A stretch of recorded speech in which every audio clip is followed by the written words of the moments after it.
Alors, le Code da Vinci, probablement que tout le monde l'a lu, j'espère, sauf quelques-uns, j'imagine. Ça m'a fasciné. Moi, je lis énormément, alors j'ai lu ça d'une traite, comme beaucoup de gens. On embarque là-dedans, c'est du bonbon, alors on veut savoir, comme on dit. Ça me fait. Dernièrement, j'étais dans le métro et je suis entré dans une rame et donc plusieurs personnes rentrent, puis il y a déjà des gens. Et il y avait une femme qui était penchée avec son livre comme ça. C'est comme s'il n'y avait personne autour. J'en revenais pas de la. Tu sais, on en voit qui lisent dans le métro, même des fois je lis. Mais là, c'était vraiment. Puis sur le bout du siège. Alors, je dis, puis j'en ai vu un autre à un moment donné qui marchait avec le livre ouvert, puis il s'en allait comme ça. Il est monté les escaliers mécaniques. Puis c'était le Da Vinci. Ça, c'est les secrets du Code Da Vinci. Je ne vais pas avoir de livre. Je ne suis pas pour vous le lire, hein, si vous voulez. C'est assez bien fait. Hein? C'est un drôle de bonhomme. Bernstein, c'est un gars qui fait des affaires. Mais il s'intéresse beaucoup à la lecture. Alors, il a ramassé tout ce qu'il y avait comme interview dans des revues, sur Internet, autour du Code Da Vinci. Alors, vous avez toutes sortes de points de vue. Pour, contre, beaucoup de contre. Mais en même temps, par exemple, il va chercher des spécialistes des évangiles gnostiques. Donc, parce qu'on parle de Marie-Madeleine. Il va aller chercher des spécialistes de Léonard de Vinci. Et ainsi de suite. Et aussi, donc, sur le féminin, sur la symbolique, les codes, sur, comme vous savez, Rosslyn, je ne sais pas si on dit Rosslyn, je ne sais pas la prononciation. La chapelle, fameuse chapelle en Écosse, à Édimbourg. Il y a une chapelle qui, paraît-il, aurait été bâtie par un templier. Ça aurait pris 40 ans pour bâtir ça, et tous les symboles là-dedans sont très étranges. J'ai vu des photos, effectivement. Moi, ça fait assez longtemps que, quand je m'intéresse on s'intéresse à l'ésotérique. Alors, quand j'ai lu le Code Da Vinci, pour moi, c'était tout ce que j'avais lu était repris d'une certaine façon par cet auteur-là. Hein? Et dans ce domaine-là, c'est toujours assez, évidemment, c'est-à-dire qu'on prend un petit fait, on prend un autre petit fait, puis on prend un autre petit fait, puis là, au début, on dit il est peut-être que, il est probable que. Puis là, 10 pages plus loin, c'est que. La vérité, c'est que. On le présente toujours comme une probabilité au début, puis un petit peu plus loin, c'est rendu véritable. Au fond, pour répondre tout de suite, ce qui fait, je trouve, le grand succès, c'est qu'en arrière, en termes jungiens, on dit qu'il y a un archétype. C'est l'archétype de la Grande-Mère, du féminin sacré. Et je pense que c'est ça. Vous savez qu'aux États-Unis, il y a des sites où ce sont des théologiennes féministes, parce que ça existe plus chez les protestants, mais ça existe aussi chez les catholiques. Ce sont des théologiennes qui ont parti le débat pour savoir si vraiment Jésus, c'est quoi le féminin au début du christianisme. Et ce fond-là qui est mis en... Il y a une sorte de résonance qui m'énerve bien gros. C'est comme ça me scellait les oreilles. C'est ce débat-là qui a entraîné d'aller au-delà du roman, si vous voulez. Parce que, en parlant des évangiles de Marie, qui est de Marie-Madeleine, on a remis en jeu des évangiles qui existent, qui ont été découverts seulement après la Première Guerre mondiale, autour des années 50, les évangiles qu'on dit, le cas de Nag Hammadi. Nag Hammadi, c'est une ville, petit village, qui existe en Égypte, au centre de l'Égypte. Et un jour, des bergers, un peu comme les manuscrits de la Mer Morte, si vous voulez, des bergers sont rentrés dans une grotte et ont trouvé une jarre, et dans la jarre, il y avait ce qu'on appelle des codex. Vous savez, les manuscrits de la Mer Morte, c'est des rouleaux. Les Juifs, ils roulaient. Un codex, c'est un ensemble de parchemins sur lesquels on écrit, et c'était plié avec des pots. Donc, on a découvert là-dedans quasiment une centaine de textes. Il y en a qui sont très courts. On dit des évangiles apocryphes. Apocryphes, ça veut dire qu'ils ne sont pas dans le canon, si vous voulez, des 4 évangiles qu'on connaît, les 4 grands évangiles. La thèse d'une théologienne qui est assez célèbre aux États-Unis, qui s'appelle Hélène Pagels, ou Pagels, c'est qu'au début du christianisme, il y a eu un mouvement, un christianisme, si vous voulez, des apôtres femmes, qui était aussi importante que les apôtres masculins, mais qu'à partir du concile de Nicée, avec l'empereur Constantin, quand l'Église est devenue romaine, véritablement. L'empereur Constantin, hein, c'est un empereur romain. Il y avait déjà du christianisme, on est en 200-300 après Jésus-Christ.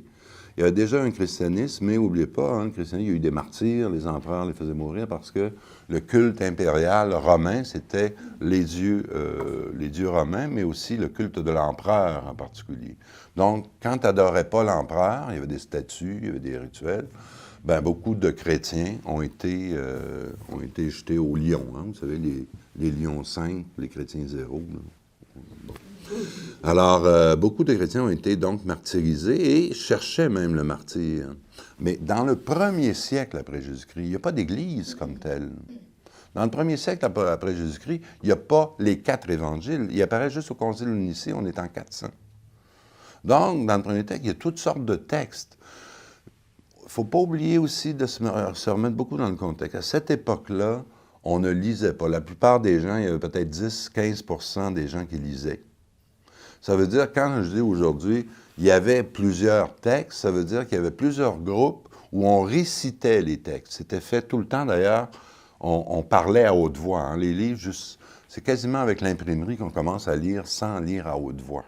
Peu de gens le savent, mais les anciens lisaient toujours un livre à haute voix. Ça n'a aucun sens pour eux de lire par en dedans. Donc, ces livres-là, c'était des livres secrets. N'oubliez pas, il n'y avait pas de l'imprimerie. Donc, c'était écrit à la main. Et ça voulait dire que qui les possédait avait quelque chose de très rare habituellement. On en faisait peut-être des copies qu'on envoyait. Mais là, le problème, après même dans le livre, on en parle dans ces livres-là, est-ce que Jésus a vraiment existé? Est-ce que c'est un mythe, pas un mythe? Disons qu'il a existé pour le moment. Et que, tout de suite après, qui était vraiment ses porte-paroles? Quand on voit l'histoire officielle, ce sont les apôtres, hein? Les 4 apôtres des évangiles, Saint-Pierre, tu es Pierre, et sur cette pierre, j'ai bâti mon Église. Alors, l'Église catholique a dit, bon, mais c'est Pierre, le fondateur, c'est un homme. Les prêtres ne se mariaient pas jusqu'au 3e, 4e siècle. Avant, on avait des prêtres mariés, des évêques mariés aussi. C'est vraiment venu tardivement, ça. Et sur ce fait-là, de faire un dogme, comme quoi les prêtres, les hommes, je parle de l'époque, je ne vous donne pas mon opinion, les hommes étant supérieurs spirituellement aux femmes, ça voulait dire qu'ils étaient plus proches de Dieu, donc étant plus proches de Dieu, plus proches des anges, ils devaient vivre comme des anges. Donc, pas de sexe. Hein? Alors, les femmes, évidemment, ne pouvaient pas être prêtres à ce niveau-là. Mais au début, être prêtre, être homme, ça voulait dire autre chose, c'était pas être masculin. Homme, ça voulait dire être celui qui s'est réalisé dans son humanité. Je vais vous lire, je vais commencer par ça, un petit texte qui est tiré d'un évangile de Thomas, un évangile apocryphe. Un d'ailleurs, des textes les plus importants des textes de Nag Hammadi.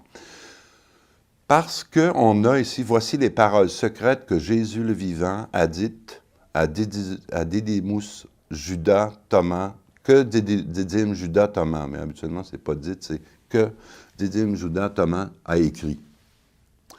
Didyme, ça veut dire le jumeau.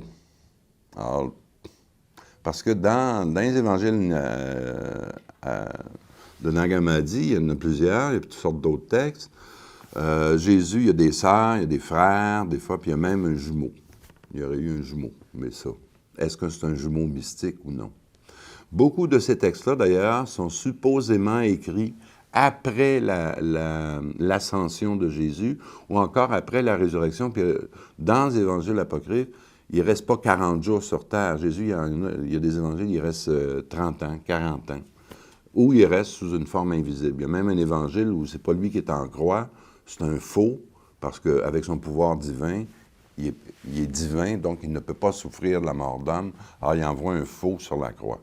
Tout ça pour vous dire que quand on regarde ce monde-là, ce qu'on appelle le monde gnostique des évangiles apocryphes, c'est un monde qui est très, très surprenant pour notre temps. Parce que les gens qui vivaient à cette époque-là, surtout après le début après le Christ, donc, attendaient la fin du monde dans 2-3 générations. Et pour eux, il y avait 2 voies. Il y avait une voie qui était celle de la foi, qui est beaucoup celle d'aujourd'hui dans l'Église catholique. Vous avez la foi, c'est le credo. Hein, je crois en Dieu, le Père, etc. Ça veut dire qu'on ne remet pas en question un enseignement qui est donné par des prêtres, qui est donné par l'Église.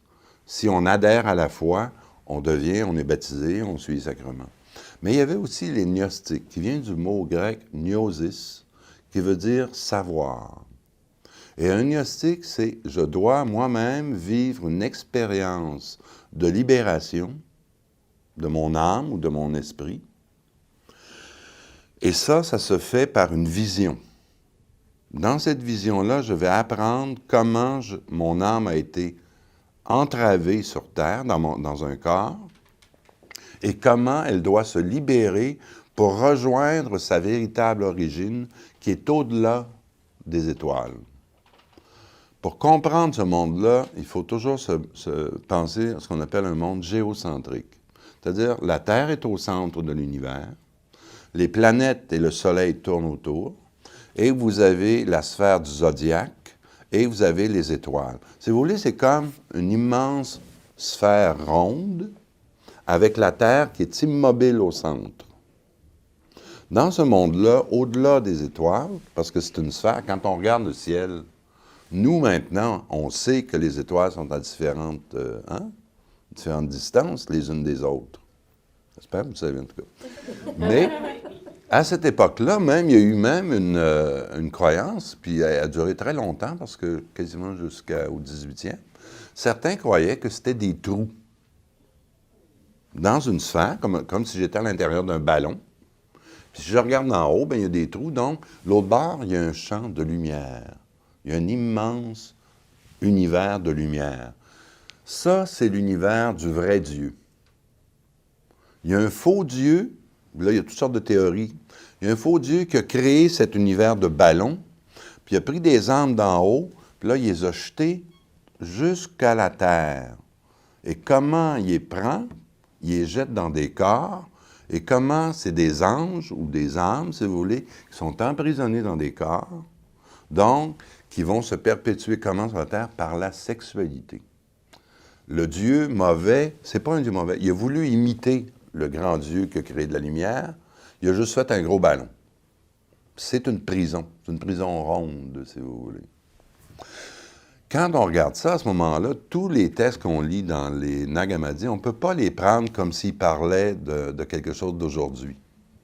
Quand on parle de Marie-Madeleine, par exemple, ce que les évangiles apocryphes, même s'ils nous disent, il y a des textes, je vais vous en lire des petits bouts, qui nous disent, oui, était la compagne de Jésus. Mais quand il y a un évangile qui s'appelle l'évangile de Marie-Madeleine, de Marie, Marie-Madeleine, c'est Magdalena. Elle venait d'une ville qui s'appelait Magdena. Donc, on l'a appelée Marie de Magdena, si vous voulez. Le mot Madeleine, il vient de là, il vient pas de... On a toujours dit Marie-Madeleine, comme s'il y avait un prénom Madeleine, c'est un nom de ville. Parce que c'était pour la différencier de Marie, la mère de Jésus. Et dans un évangile, on dit, il y a 3 Maries. Il y a la mère, la sœur et la compagne. La sœur s'appelle Marie aussi. Donc, Jésus aurait une sœur qui s'appelait Marie aussi. Vous savez qu'on même aujourd'hui encore, il y a des débats. Est-ce que Jésus avait des frères et des sœurs? Et là, on commence à s'apercevoir qu'on ne peut pas jouer trop avec les mots, parce que même dans les évangiles canoniques, les mots qu'on traduit par cousin, dans l'Église catholique, on dit non. Si Marie est une vierge, elle reste vierge tout le temps, c'est un grand miracle. Je suis Jésus, elle ne peut pas avoir d'autres enfants. Mais dans 2 passages, au moins des évangiles canoniques, il est dit, Jésus, il y en a un, c'est Jésus, ta mère est là avec tes frères et tes sœurs. Puis il dit, qui sont mes frères, qui sont mes sœurs, qui est ma mère? Mes vrais frères, mes vraies sœurs, c'est ceux qui partagent, au fond, la foi. Mais on a toujours traduit, les théologiens ont dit, le mot grec qui est là, il veut dire cousin, parce qu'à l'époque, c'était des familles élargies, d'une certaine façon, puis les cousins, on les appelait des frères. Non, on a prouvé que le mot qui est là, il ne veut pas dire cousin, il veut dire frère. Donc, c'est à peu près certain. Et même, il y a un apôtre qu'on appelle Jacques, l'apôtre Jacques, dit Jacques le Juste, qui était le frère de Jésus. Et lui, il y a des textes de lui, des épîtres qu'on appelle des lettres. Donc, et qui était le premier, si vous voulez, chef de l'Église après Jésus. Il y a eu Saint Paul après, mais il y a d'abord eu Jacques. Et si vous connaissez les évangiles, c'est qu'ils connaissent un petit peu la théologie de cette époque-là, de la religion, Jacques était, le premier christianisme était un christianisme juif. C'est-à-dire que c'était juste pour des Juifs qui devenaient avec une autre religion, alors que c'est Paul, au fond, qui a fondé le christianisme qu'on connaît, en disant non, c'est pour tous les autres aussi, les gentils, comme disent les Juifs. Alors, et il y a eu des batailles entre Jacques et Paul, à coups de poing. C'est écrit même dans les Épîtres. À un moment donné, ils sont obligés de les séparer, parce qu'il y en a un qui dit qu'il trahit l'autre. Parce que Saint Paul n'a jamais vu Jésus vivant. Hein. Il a eu des visions, il ne l'a jamais eu vivant. Si je reviens à mon modèle, à ce moment-là, ça veut dire que le message de Jésus pour les gnostiques, ce n'est pas un message qui vient seulement sauver les hommes du péché originel, c'est qu'il vient rappeler aux anges prisonniers des corps que leur vrai monde n'est pas ici. Le monde de la terre, le monde de la vie à ce moment-là, pour les gnostiques, c'est un monde où on est prisonnier à travers des corps et par vision, on peut remonter par l'esprit, on peut remonter vers le monde de la lumière, trouver son vrai double lumineux, et là, on revient dans son propre corps, mais on est libéré, et habituellement, il y a deux voies. La plupart, à 80%, c'est plus de sexe. Le sexe, c'est mauvais, on ne touche pas à ça. Mais disons qu'il y a un 20% qui disait, si on est libéré, peu importe qu'on fasse n'importe quoi, alors il y a eu ce qu'on appelle des sectes que même les chrétiens attaquaient, puis les gnostiques, puis c'était des sectes de ce qu'on pourrait appeler de débauche. Il n'y avait plus de lien. Tu sais, les lois terrestres étaient mauvaises, étaient produites par un Dieu mauvais. Donc, les lois de mariage, les lois de... Alors, il y avait, c'était ce qu'on pourrait appeler des beaux parties. Et pour eux, ça voulait dire, on épuise le pouvoir du Dieu mauvais. Et ça s'est continué, n'oubliez pas que c'est une tradition, c'est que c'est continué jusqu'en l'an 1200 avec les Cathares, les Bogomiles, dans le sud de la France et dans ce qu'on appelle la Bulgarie aujourd'hui, les Cathares. Et le Dieu mauvais, il l'appelait Satan. Pour eux autres, c'est vraiment Satan a créé un mauvais monde et a attiré des anges dans des corps humains. Et un des attraits, c'est la sexualité. Et ça donne quoi? Ça donne que tu changes de corps. Il promettait aussi, tu vas rester toujours sur Terre, mais il croyait donc une forme de réincarnation. Mais c'est une réincarnation, au fond, de prisonnier, à quelque part. Alors, les gnostiques parlaient en termes de la vie en disant, on est endormi, on est prisonnier, on est esclave, on est ici, il faut se libérer. Et la vraie libération venait de Jésus, Christ, parce que Christ et Jésus, ils font une distinction. Christ, c'est l'être, l'entité de lumière, qui descend dans le corps Jésus pour dire aux humains ce message de libération.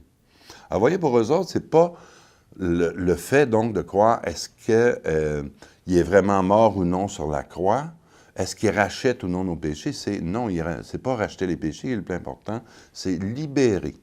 Libérer.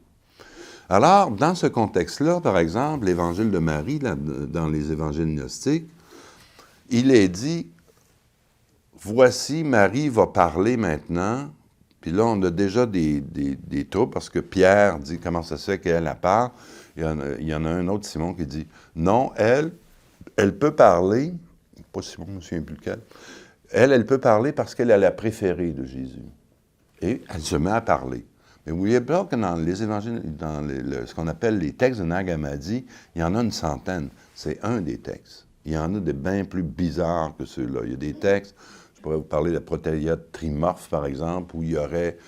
C'est féminin, d'une certaine façon, il y a eu du féminin. C'est une entité féminine, mais tripartite, qui a trois aspects, qui descend et qui prend certaines femmes pour donner un message de libération, comme le Christ. C'est un messie féminin. Il y a ça. Mais dans le Code da Vinci, il n'en parle pas du tout de ça. Il se sert des évangiles où c'est marqué Marie-Madeleine, tu sais. Mais il y a d'autres. Il y en a un, par exemple, un très, très beau texte qui s'appelle La tonnerre, intelligence parfaite. C'est une messie féminin, ou un messie, je ne sais pas comment dire, une messie. Et elle dit, je suis la sainte et la prostituée, je suis la fille et la mère, Je suis celle qui vient et celle qui ne vient pas. Je suis celle qui s'en va et celle qui reste. C'est tout par des antinomies comme ça. C'est un très, très beau poème. C'est un des plus beaux textes de Nag Hammadi. Et ça parle donc d'une entité féminine qui vient, elle aussi, dire, si vous me comprenez, si vous comprenez dans ce que vous êtes des contradictions ambulantes. Vous êtes à la fois ange et à la fois, pas démon, mais vous êtes à la fois prison et libération. Et dans l'Évangile de Marie, c'est ça qu'elle dit. Et là, dans ce texte-là, l'Évangile de Marie, où Brown fait seulement citer cette parole-là, où elle dit, ben, elle a préféré, donc elle doit avoir le message. Et il dit, bon, ben, Marie-Madeleine, à ce moment-là, c'est l'apôtre qui avait le secret. C'est elle qui doit transmettre l'enseignement de Jésus. C'est pas exactement ça qui est dit. Il est dit, il l'aimait, il la préférait, et est-ce que tu as un message? Et là, juste après son ascension, un apôtre, il dit, est-ce qu'il t'a laissé? Oui, il m'a donné un message. Et là, il manque 4 pages de texte. Parce que Nag Hammadi, ça veut dire qu'on a découvert ça après quasiment 1900, 1400, 1500 ans. Donc, il y a des textes qui ont été déchirés. Ceux qui ont découvert ça, les bons bergers qui ont découvert ça, ils ont emmené ça dans leur cabane. Et leur mère, on est dans le désert. Je ne sais pas si vous avez déjà été en Égypte, mais il fait fret la nuit. Alors, il y en a une couple que ça a été brûlé. Ça a été brûlé. Il y en a d'autres aussi finalement, ils l'ont emporté un prêtre copte. Hein, vous savez, c'est l'église copte en Égypte. Et l'autre a regardé ça. Il dit, ça se peut que ça dise quelque chose. Et il a été voir, est-ce que vous en avez d'autres? Et il y en avait qui tapissaient les murs. C'est-à-dire qu'ils avaient fait Alors, ils ont décollé. Et là, il y a toute une histoire autour de ça. Je ne rentrerai pas dans... C'est aussi, ça ferait un bon roman. Donc, comme c'est ça qu'il n'y a pas de... Parce qu'il y en a qui ont sorti les textes. Là, Nasser est arrivé au pouvoir en Égypte. On est en 1950. Nasser, c'est un socialiste et plus rien sortait d'Égypte. Alors, ça a pris quasiment 20 ans avant que les textes soient lus par des spécialistes. Et les plus grands, si vous voulez, la traduction française, vous savez où elle s'est faite? À l'Université Laval. Les spécialistes des textes de Nag Hammadi étaient à l'Université Laval parce qu'ils ont fini maintenant. Ça leur a pris 12 ans à tout traduire. Alors, on peut, avec l'Université Laval, il y a des textes, dont l'Évangile de Marie d'ailleurs, et des grands spécialistes ont commencé à traduire. D'autres de France qui venaient à Québec pour traduire. Donc, il y a tout un... Puis, rentrer aussi dans les détails, Jung, ça l'a intéressé. Il y a un ami de Jung qui a sorti des textes d'Égypte. On a offert ça pour le 80e anniversaire de la naissance de Jung. Il a reçu des vrais textes gnostiques. Jung, ça l'intéressait, ces trucs-là. Et là, l'Égypte, 10 ans plus tard, a demandé le retour en Égypte et on a retourné les textes. Parce que ça avait été sorti en fraude et j'ai rencontré la personne qui s'appelait Gilles Couspez. C'est un prof de religion, spécialiste de gnostique, un Belge, qui, à un moment donné, a entendu parler que quelqu'un vendait des textes gnostiques. Lui, c'est un spécialiste de la religion. Il s'est rendu en Égypte. Finalement, on l'a renvoyé à New York. Ça a pris je ne sais pas combien de démarches. Il m'a conté ça. Il dit, c'était fou. À un moment donné, il dit, j'attendais dans un hôtel, puis là, j'attendais le téléphone. Vraiment comme il attendait le téléphone, puis là, ça faisait 50 000. Ah non, c'est trop cher. Pouf, le téléphone fermé. 45 000. OK. À l'époque, 45 000, 50 000, c'est pas... Mais quand même, c'était juste 4 pages, là, tu sais. Mais finalement, c'est un Américain qui a payé pour que ça se rende pour Jung et ça a été revenu. Donc, ces textes-là sont moins connus que les manuscrits de la Mer Morte, mais au niveau de l'histoire de l'Agnos, juste pour finir sur l'Agnos en général, il y a quelque chose, c'est que jusqu'à cette époque-là, les seuls documents qu'on avait sur les gnostiques, donc un mouvement parallèle à l'Église, si vous voulez, catholique première, c'était les commentaires des théologiens anti-gnostiques. Saint-Irénée en particulier, Eusèbe, et puis il y en a un autre, là, je me souviens plus de son nom, Tertullien. Et ces bonhommes-là, c'était les premiers grands théologiens de l'Église, donc qui défendaient les évangiles canoniques, qui défendaient certains points de doctrine, et pour eux autres, les gnostiques, c'était des hérétiques. Donc, ce qu'on savait des gnostiques, on savait qu'il y en avait eu. Mais ce qu'on savait, c'était comme par les ennemis. C'est comme si, on fait plaisir, disons, aux nationalistes, disons que les Anglais avaient juste parlé de c'est quoi le Québec. pendant la période, si vous voulez, des référendums. On aurait eu juste le point de vue des Anglais, si vous voulez. Hein? Donc, c'était vraiment des ennemis. Et pour eux, ils les traitent d'ailleurs d'imbéciles, de lâches, de... Tous les noms y passent. Les premiers, Tertullien en particulier, qui est un père de l'Église, mange jamais ses mots.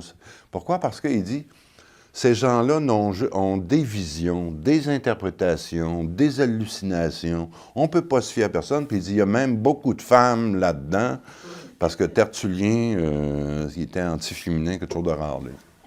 Ça venait beaucoup de l'interprétation de la Genèse. Hein? Ève, c'est la pécheresse, c'est de sa faute.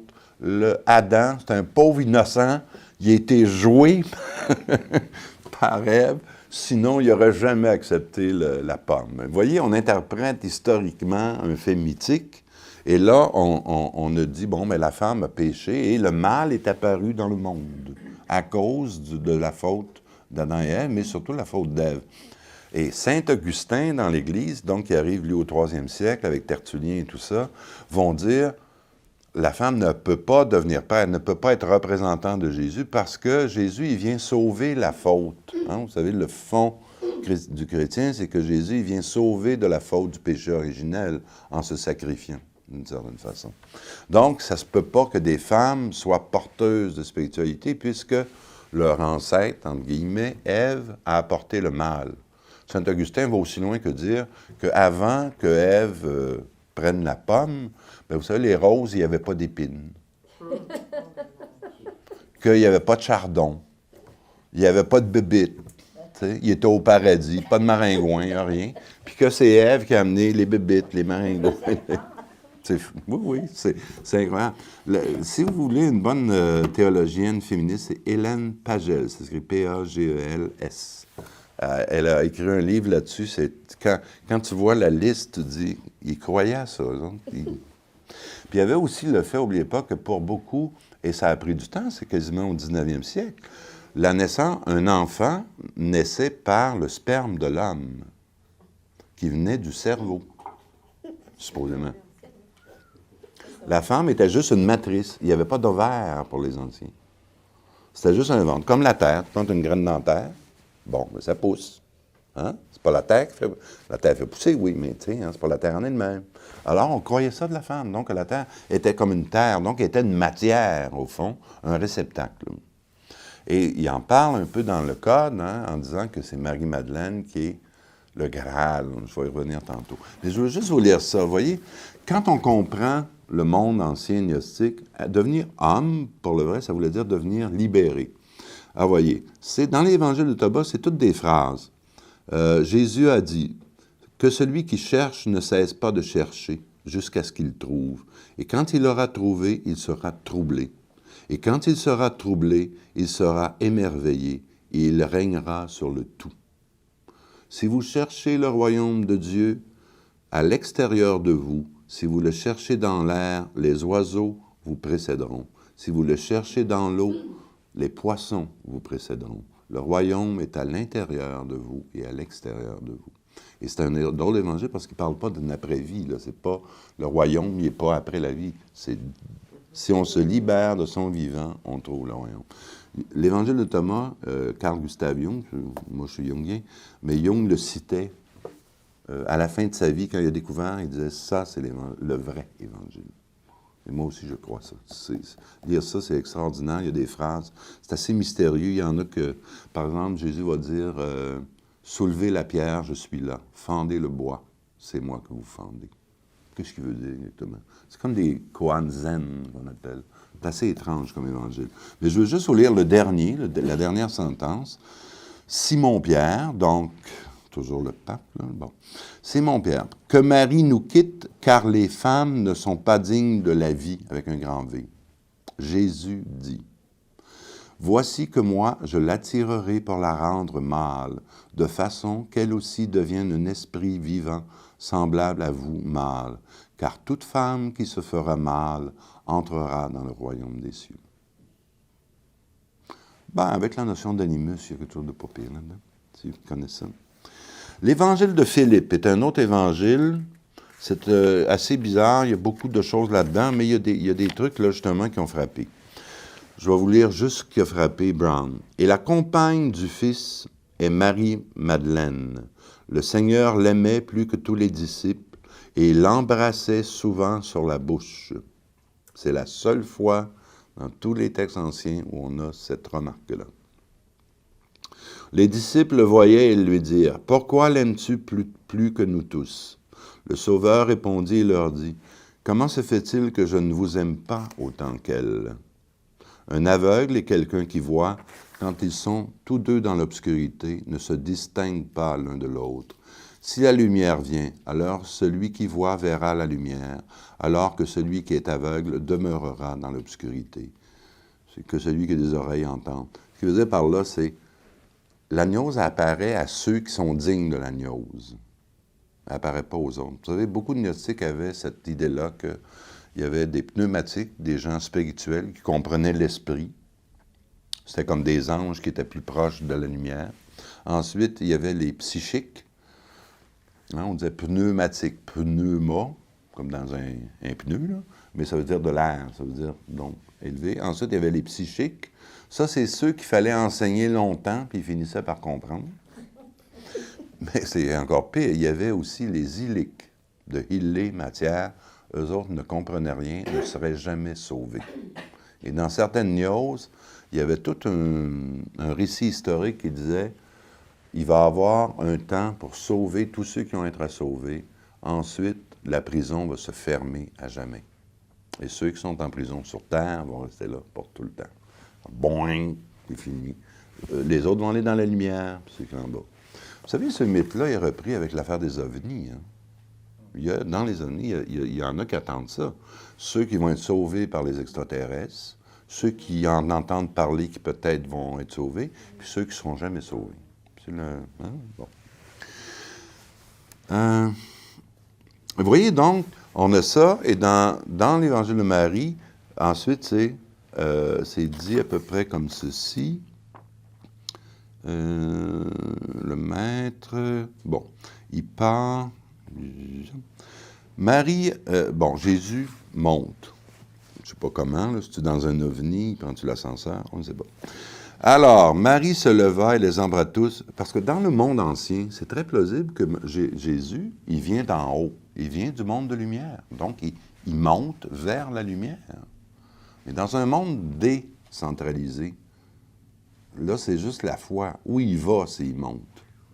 Hein? C'est bon. C'est-à-dire que le système ancien de la foi, c'est un système géocentrique. Puis on n'est pas passé, l'Église n'est pas passée au niveau système, si vous voulez, non géocentrique, au fond. Et c'est un des problèmes de la foi. Ça ne marche plus. Avant, quand quelqu'un disait « je regarde le ciel, mais je regarde vers le monde de Dieu ». Si je regarde par en bas, en dessous de la terre, je creuse assez, je vais tomber dans les enfers. Parce que l'enfer était au centre de la terre. Alors qu'aujourd'hui, où c'est ça? Donc, on avait une adéquation entre, si vous voulez, l'imaginaire et une adéquation avec ce qu'on croyait être le réel. C'est puissant, à ce moment-là. Quand vous regardez comment on vivait au Moyen-Âge, et ainsi de suite, on vivait dans ce monde-là. Les anges étaient à côté parce que les anges, ils descendaient d'en haut. Puis les démons, ils surgissaient de la terre. Puis bon, puis ainsi de suite. Alors qu'aujourd'hui, ben c'est ça, on est dans un monde où on n'a plus une complémentarité entre le monde extérieur et le monde intérieur, on peut dire d'une certaine façon. C'est un problème, au fond, aussi, pour le religieux comme tel. Bon, alors Marie se leva, les embrassa tous et dit à ses frères, « Ne soyez pas dans la peine et le doute, car sa grâce, à Jésus, vous accompagnera et vous protégera. Louons plutôt sa grandeur, car il nous a préparés. Il nous appelle à devenir pleinement des êtres humains. » Par ces paroles, Marie tourna leur cœur vers le bien, et ils s'éclairèrent aux paroles du Maître. Pierre dit à Marie, « Sœur, nous savons que le Maître t'a aimé différemment des autres femmes. Dis-nous les paroles qu'il t'a dites, dont tu te souviens, et dont nous n'avons pas la connaissance. » Marie leur dit, « Ce qui ne vous a pas été donné d'entendre, je vais vous l'annoncer. J'ai eu une vision du Maître, et je lui ai dit, « Seigneur, je te vois aujourd'hui dans cette apparition. » Il répondit, « Bienheureuse, toi qui ne te troubles pas à ma vue. Là où est l'intellect, là est le trésor. » Alors je lui dis, « Seigneur, dans l'instant, celui qui contemple ton apparition, est-ce l'âme qui voit ou est-ce par l'esprit? » Le maître répondit, « Ni par l'âme, ni par l'esprit, mais par l'intellect entre les deux, c'est lui qui voit et c'est lui qui... » Il y a quelque chose qui manque. Après avoir dit cela, Marie se tut. C'est ainsi que le maître s'entretenait avec elle. Donc, vous voyez que, même Pierre, c'est un évangile vraiment où Marie dit, « J'ai eu un enseignement spécial, secret de Jésus, et je vous le donne, et je vous dis aussi, je vous encourage. » Donc, dans cet évangile-là, est vraiment comme celle qui entraîne les autres vers l'évangélisation. L'évangélisation. Bon. L'évangélisation. Partons à annoncer l'Évangile sans chercher à établir d'autres règles et d'autres lois en dehors de celles dont il fut témoin. Et là, il y a tout un passage qui n'est pas donné dans ce livre-là, mais il y a un passage, juste pour vous... Elle parle de l'âme. C'est un texte qui est fragmentaire, mais en gros, l'âme monte, et là, il y a une puissance qui l'arrête, puis il dit, « Comment ça se fait? Je ne t'ai pas vu descendre, comment ça se fait que tu montes? » Elle dit, « Moi, j'étais parmi les âmes qui étaient choisies depuis le début. Je suis faite d'une telle matière spirituelle que je peux tromper les gardiens. » Les gardiens, c'était à chaque planète, comme à la Lune, tu avais un gardien démon de la Lune. À Vénus, tu avais un gardien démon de Vénus, on les appelait les archontes. Et avec leur monde, leur armée, si vous voulez, leurs serviteurs. Et à chaque étape, l'âme qui voulait se libérer, qui sortait du corps, donc, devait donner un mot de passe et dire, et on a dans cet évangile-là des textes semblables. Elle monte, elle arrive à un premier gardien, elle dit, « Qu'est-ce que tu fais là? Je suis ci, je suis ça, tu ne peux pas comprendre. Comment ça se fait? Tu n'es pas dans les liens en bas, me suis libéré des liens, car Jésus, le Maître, est venu, il nous a libérés. » Et elle remonte tranquillement, l'âme, vers sa vraie nature, si vous voulez. Bon. Donc, vous voyez, c'est ça, les gnostiques. Ce que Brown en fait, c'est de dire, Marie-Madeleine, donc, non seulement était la compagne, mais aussi, ils faisaient l'amour, et ils ont eu un petit, il y aurait eu un enfant, ou peut-être même des enfants. Quand Jésus part, Marie-Madeleine, supposément, s'en va en Gaule, donc en France. Et cet enfant-là, sa descendance serait, selon le roman, la descendance des rois dits mérovingiens, dont le plus fameux est Dagobert. C'est le roi Dagobert qui a mis ses culottes à l'envers. Bon, il est connu. Dagobert, il a passé dans l'histoire de ses culottes à l'envers. Mais, et là, il y a eu toute une série jusqu'aux Templiers. Et aux Templiers, là, c'est une autre histoire que Brown prend, l'histoire secrète des Templiers, qui aurait fondé un ordre qu'on appelle l'ordre du prieur de Sion. Cet ordre-là aurait eu des grands maîtres masculins et féminins qui, une fois par année, faisaient un hiérogasmos, qu'on appelle en grec, ça veut dire une union sacrée sexuelle, parce que le féminin, les grandes prêtresses, étaient les descendantes de Marie-Madeleine. Donc, il y aurait eu des rois qui auraient descendu directement de Jésus-Christ par Marie-Madeleine. Des femmes aussi, donc. Et l'héroïne du Code da Vinci, Sophie, je ne sais pas quoi, Sophie Neveu. Bon. Comme je disais tantôt, il pense à Sophie Marceau pour l'incarner dans le film là, qui va sortir. Ça va être Tom Hanks, hein, je pense qu'il va faire le... Ça vient d'être annoncé, il va sortir en 2007. Le Louvre a donné la permission qu'il tourne.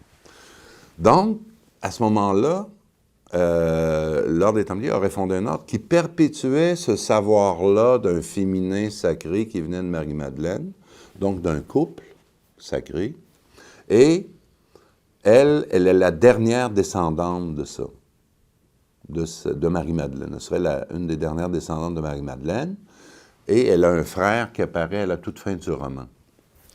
Comme disait un auteur chrétien, il dit « Elle n'a pas encore d'enfant, c'est dangereux, peut-être que ça ne se perpétuera pas, mais en tout cas. » Mais là, on voit qu'à la fin. Mais n'oubliez pas que le héros de Sir Langdon, là, le symbolologue, je ne sais pas quoi, et ça n'existe pas, ça, d'ailleurs.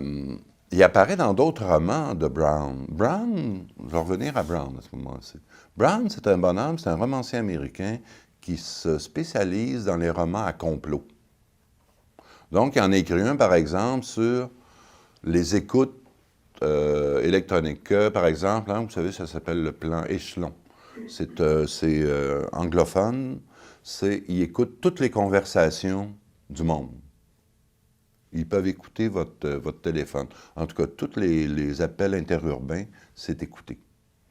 Paraît-il qu'ils ont fait ça au début pour lutter contre les terroristes, c'est-à-dire quand ils entendent certains mots, là, hein, toutes les conversations sont rentrées dans un ordinateur.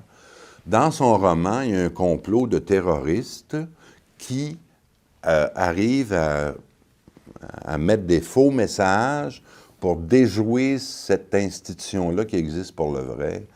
Son héros déjoue les terroristes. Dans un autre qui s'appelle Ange et démon, là, son héros est avec une femme, et là, c'est très curieux parce que, si vous connaissez le roman du Code da Vinci, dans l'autre roman, Ange et démon, il lutte pour le Vatican. Parce qu'il y a quelque chose que, encore je ne sais pas qui, là, fait un complot contre le Vatican, puis eux autres s'arrangent pour que, enfin, à base démoniaque, là, à base de culte satanique. Bon. Vous voyez, c'est un bonhomme, donc, qui a une recette.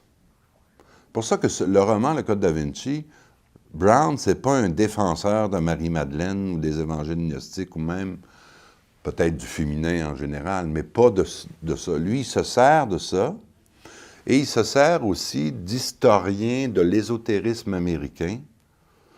Il y a 2 grands livres autour de ça et Graal, Sang sacré, je ne sais pas quoi. Il y a 3 auteurs là-dedans qui, eux, vont parler de cet ordre-là, du prieuré de Sion. Maintenant, je veux revenir à Marie-Madeleine parce que je trouve que le fond, si le roman a marché, c'est ça. Il répond à une demande de la place que les femmes prennent dans la société occidentale, à savoir pourquoi il n'y aurait pas leur fond religieux, et ce fond-là très patriarcal de l'Église, effectivement, qui a juste des prêtres, qui peut juste avoir un pape. Là-dedans, dans le Code da Vinci, il parle même d'une papesse. Hein, qu'il y aurait eu une papesse, une femme qui s'est déguisée en homme et est devenue pape à un moment donné. C'est une légende. Mais il y en a qui disent que c'est vrai, mais enfin. Mais la papesse, vous la retrouvez dans la 2e carte du tarot. Hein, c'est l'arcane 2 du tarot, la papesse. Et c'est relié aussi à Isis, la déesse Isis chez les Égyptiens. Et il y a quelque chose qui ne note pas et que je vous donne en primaire, qui ne marque pas dans le roman. La fête de Marie-Madeleine, c'est le 22 juillet. C'est la fête d'Isis aussi. Parce qu'en Égypte, le Nil a son inondation au milieu de l'été. Vous savez pourquoi? Le Nil, je vais vous dire, j'aime beaucoup l'Égypte aussi. C'est parce que le Nil, ses sources sont dans les grandes montagnes comme les Kilimandjaro qui sont au centre de l'Afrique. En plein milieu de l'été, hein, on est à l'équateur, on est en Afrique, il fait tellement chaud que les glaciers fondent. Donc, ça grossit les sources du Nil et vous avez une crue du Nil en plein milieu de l'été. Et qui commence environ autour du 21-22 juillet. Et la fête de Marie-Madeleine, c'est le 22 juillet. Donc, vous voyez, il y a quand même un lien entre Marie-Madeleine et Isis. Il y a quand même un lien avec la grande déesse et Marie-Madeleine, si vous voulez. À ce moment-là, ça veut dire que le fond du roman touche à cet aspect-là. Jusqu'à quel point les femmes ont besoin, ou ont eu besoin, ou ont encore besoin, parce qu'il y a des théologiennes, comme je vous dis, qui sont intéressées à ça, d'avoir, si vous voulez, une assise historique à pourquoi des théologiennes ne pourraient pas parler pas seulement de sainte. Et Marie-Madeleine, n'oubliez pas, Marie-Madeleine, au début, on disait que c'était une pécheresse, c'était la pécheresse. Ça aussi, c'est bien expliqué dans le... Je crois qu'il en parle dans le Code, je ne me souviens pas assez, mais dans le Code da Vinci, ils doivent en parler. C'est bien expliqué dans ces livres-là. C'est qu'un pape, à un moment donné, il y a 3 Maries. Hein. Je disais tantôt, on disait que c'était la sœur, mais il y a une Marie aussi et Sarah. Jésus se réfugie à un moment donné chez 2 femmes. Hein. Dans les évangiles, c'est fabuleux. Ben, fabuleux. C'est-à-dire que quand les catholiques nous disent, non, les femmes... Quand même, Jésus, il vit à cause des femmes. C'est les femmes qui le nourrissent et qui l'amènent dans leur maison. Et chez les Juifs, à l'époque, c'était énorme de faire ça. On ne faisait pas ça. Une femme, même célibataire, n'accueillait pas un homme dans sa maison et le nourrir. Ça voulait dire qu'elle était quasiment ou prostituée, ben non, qu'elle n'avait pas de religion. Une femme juive ne fait pas ça. Il y avait aussi cet épisode de la femme aux longs cheveux dénoués, qui vient verser de l'huile extrêmement chère sur les pieds de Jésus, qui l'essuie et qui embrasse les pieds de Jésus. Puis là, tu as Judas qui dit « Hey, l'argent qui a coûté de cette huile-là, on aurait pu le prendre pour autre chose. » Et Jésus dit « Non, car sa foi, je ne sais pas quoi. » Et là, on a toujours dit que c'était une prostituée. Parce que les femmes aux cheveux dénoués, même aujourd'hui, aller à Outremont, vous ne verrez jamais une femme juive avec les cheveux dénoués. Ça ne se fait pas. Une femme aux cheveux dénoués, c'était une femme de vie, effectivement. Donc, on a mis, à un moment donné, il y a un pape qui était mêlé avec toutes les maries, puis il a pris ça. Il les a mis tous et trois ensemble, puis il dit, ça, c'est Marie-Madeleine. Elle est la pécheresse, celle qui y va, et celle qui apparaît. Et l'importance de Marie-Madeleine dans l'Évangile, c'est que c'est elle qui est là à la crucifixion, et c'est elle qui apparaît, qui est la première personne qui reçoit Jésus, hein, qui voit Jésus. Bon. Et donc, c'est elle qui apporte le message, si vous voulez, qui dit aux autres apôtres, Jésus est ressuscité, puis les autres ne le croient pas. On a ce que je vous ai lu là, dans les évangiles, tu as toujours ça. Saint-Pierre, il dit, c'est qui elle? Pourquoi? Comment ça se fait que c'est elle qui l'a vu le premier? Il ne croit pas. Elle dit, vous ne me croyez pas? Ben oui. Et bon. Alors, ça a pris ça, et dans les années 60, 70, je crois, l'Église a reséparé Marie-Madeleine des autres Maries, de la pécheresse en particulier, en disant, non, Marie-Madeleine, c'est une femme extrêmement riche, qui venait de Magdala, qui était veuve, et c'est elle qui fournit probablement l'argent pour acheter tous les produits pour l'embaumement quand quelqu'un mourait. Hein, c'était pas juste, il y avait des huiles, il y avait toutes sortes, donc, et ça joue quand même sur l'autre. Puis là, il y a toutes les interprétations. Cette femme-là aux cheveux longs, peut-être que c'était elle, parce que elle donne une huile. Et vous savez, oindre quelqu'un d'une huile, ça voulait dire Christus, vous savez que ça veut dire loin, par une huile sacrée. O-I-N-T, là, loin. Donc, cette femme-là, qui embrasse même les pieds de Jésus, est-ce qu'elle lui donne comme en disant, tu es le véritable Christ, tu es le véritable Messie? Déjà, elle l'annonce d'une certaine façon. Est-ce que c'est, et ce serait sa compagne, Marie-Madeleine.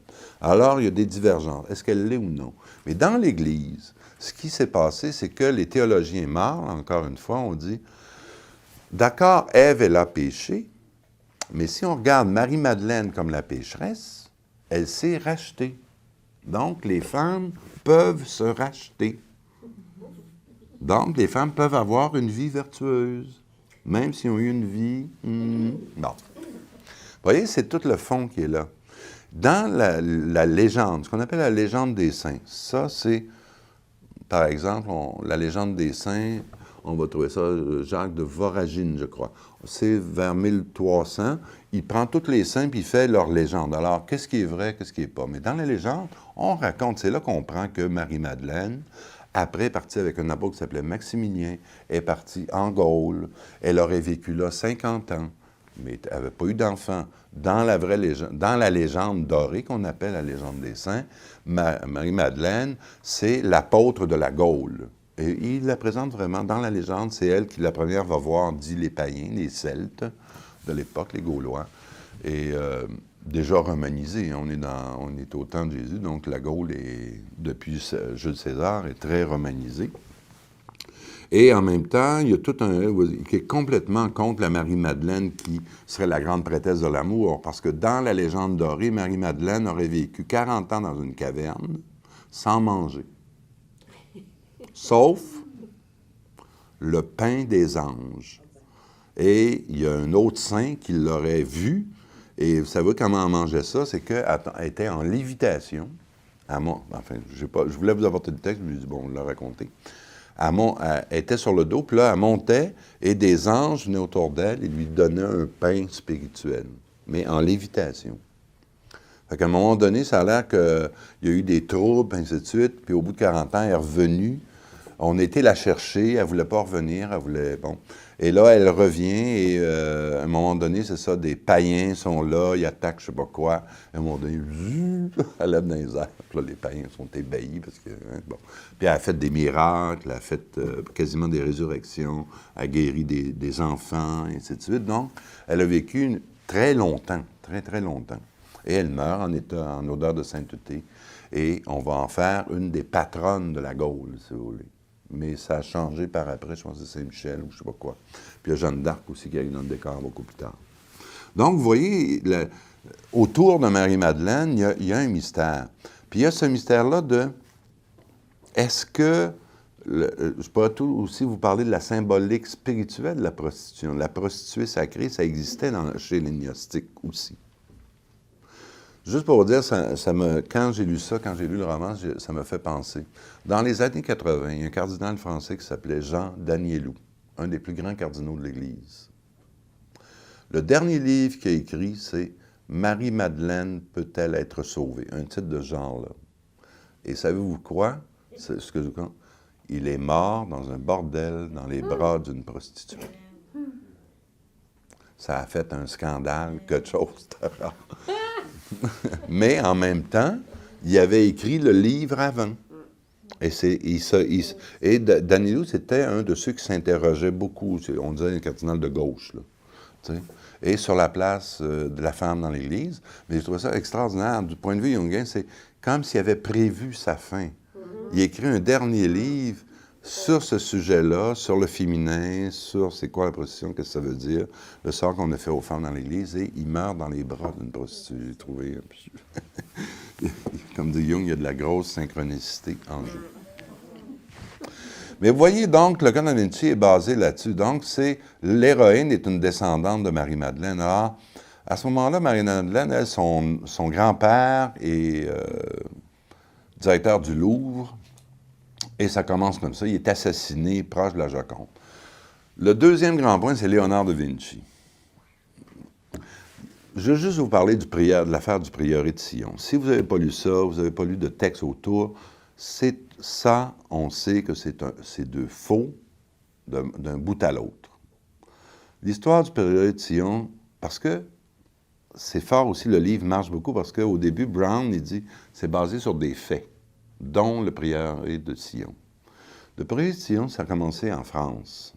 Ça a commencé en France, on aurait découvert à la Bibliothèque nationale, dans les archives, des textes qui disaient qu'il y avait un ordre secret qui luttait pour le féminin, mais surtout pour la royauté mérovingienne, qui datait du début des Templiers, et on donnait une liste de grands maîtres, dont Léonard de Vinci, dont le dernier qui était sur la liste, c'est Jean Cocteau. Pour moi, déjà, si vous connaissez c'est qui Jean Cocteau, sans parler contre les homosexuels, Jean Cocteau, il n'a jamais touché à une fantaisie. Son grand amour, c'était Jean Marais, ceux qui connaissent cette histoire. Et c'est vraiment un être, il y a une exposition Jean Cocteau au Musée des Beaux-Arts, c'était vraiment quelqu'un aux hommes et aux jeunes hommes. Le faire grand-maître du prieur de Sion, qu'une fois par année, ou peut-être plus, doit s'unir avec la grande prêtresse, j'ai des doutes. Ils mettent Victor Hugo là-dedans. Ils mettent Nicolas Flamel, qui est un être qui n'a peut-être pas existé, un alchimiste. D'ailleurs, dans le Code da Vinci, la seule grande tradition ésotérique dont il ne parle pas, c'est l'alchimie, qui comporte beaucoup de trucs, d'ailleurs, avec la Grande-Mère, le féminin, mais il n'en parle pas du tout, sauf pour Nicolas Flamel, qui serait un des... Bon. C'est l'histoire des Templiers. Et l'histoire des périodes de Sion, on sait, il y a un bonhomme qui s'appelle Plantard, un Français. Extrême droite française avant la guerre, antisémite, pour le retour du roi, en fait, de purifier le sang français, il fait un faux avec un de ses amis, un comte de je ne sais pas quoi. Un faux, d'ailleurs, non, c'est des feuilles dactylographiées, c'est pas des parchemins, là, comme il y a dans le Code da Vinci, que supposément ils vont trouver des parchemins dans le secret. Non, c'est des pages dactylographiées où il donne cette liste-là qu'il y aurait eu un ordre secret. Il rentre ça dans les années 50 dans les archives. 5 ans plus tard, un de ses amis, un ésotériste, fouille à la Bibliothèque nationale, grande trouvaille, il a trouvé la liste du prieur de Sion qui était dans les archives cachées depuis X temps, qui remonterait aux Templiers. À dactylo.